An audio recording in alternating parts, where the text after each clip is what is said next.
Trabluslu Ali Pasha, also known as Sezai Ali Pasha or Saidi Ali Pasha, was an Ottoman statesman. He served as the Ottoman governor of Egypt from July 1803 to February 1804. Background: Ali Pasha was born in the city of Tripoli, then controlled by the Ottoman Empire or administered under the Tripolitania Eyalet. He was fair-complexioned, had an immense blonde beard and moustaches, and had Turkish as his native tongue, speaking very little Arabic. He was a slave owned by a governor of Ottoman Algeria named Mehmed Pasha, but eventually rose to a post in the provincial government. After procuring a ship, Ali Pasha sailed to his hometown of Tripoli and briefly wrested control of the Tripolitania province from the long-ruling Karamanli dynasty for the Ottoman Empire. However, Ali Pasha's men pillaged Tripoli and angered the populace, who then reinstated the Karamanlis as rulers and ousted Ali Pasha. Ali Pasha then went to Egypt. There, he became intimate friends with the Mamluk emir Murad Bey, who had held de facto power over Egypt for decades. Ali Pasha then went on the Hajj to Mecca, and there, he was allegedly discovered to be engaging in sexual intercourse with a young boy that he had kidnapped from Tripoli, after which many of the pilgrims attacked him, cut off his beard, and nearly killed him. After the Hajj, Ali Pasha returned to Egypt and stayed as Murad Bey's guest for several years until the arrival of the French in 1798.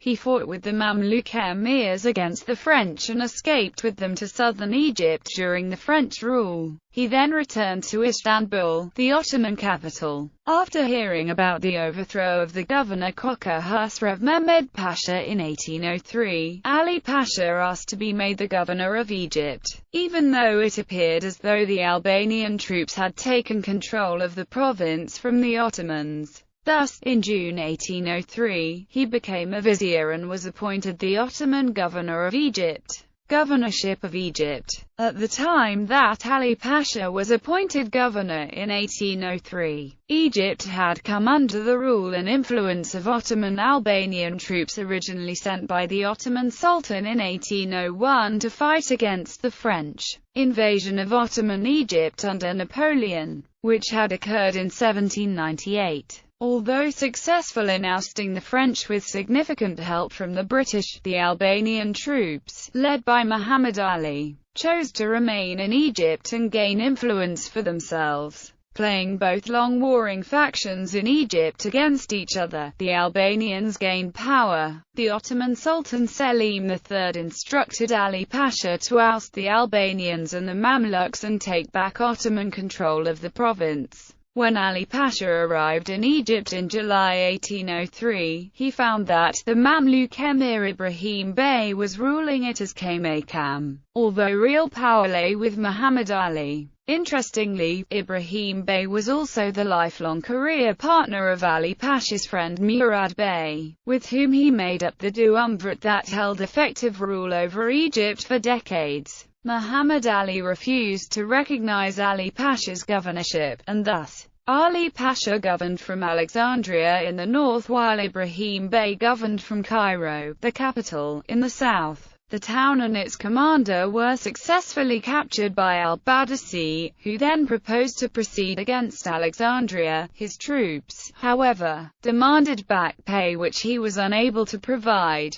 During this delay, Ali Pasha destroyed the dikes between the lakes of Abu Qir and Mauritius, creating a moat around Alexandria. Unable to proceed with operations against Alexandria, al-Badisi and Muhammad Ali returned to Cairo. The troubles of Egypt were exacerbated by an insufficient flood of the Nile, resulting in great scarcity. Aggravated by the onerous taxation the Mamluk Beys were forced to resort to in order to pay their troops. Riots and violence continued in the capital, with the Bashi Bazouks under little or no control. Meanwhile, Ali Pasha had been behaving with brutality towards the French in Alexandria. He received written instructions from the Ottoman Sultan, which, in an effort to sow dissension and mistrust between Muhammad Ali Pasha and his Mamluk allies, he sent to Cairo and caused to be circulated there. The Ottoman Sultan announced that the Mamluk beys could live peaceably in Egypt with annual pensions and other privileges,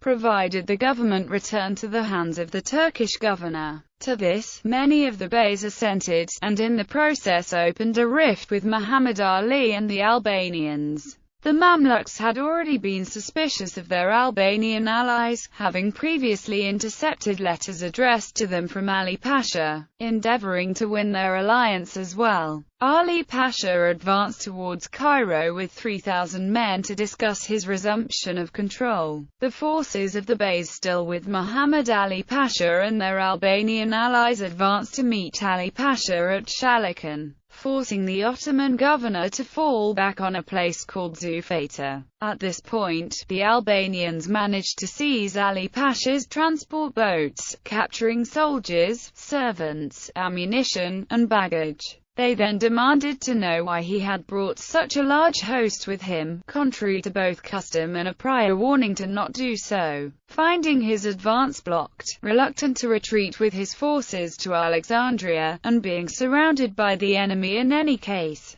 Ali Pasha attempted to give battle, but his men refused to fight. He therefore abandoned his troops and went over to the camp of the Mamluk beys. His army was eventually allowed to retire to Syria. Death with Ali Pasha in the hands of the beys. A horseman was seen to leave his tent one night at full gallop, and it was discovered that he bore a letter to a forbidden destination. This gave the Mamluks a welcome pretext to rid themselves of him. Ali Pasha was sent under an escort and guard of 45 troops towards the Syrian frontier. About a week later, on February 2nd, news was received in Cairo that during a skirmish with some of his own soldiers, he had died.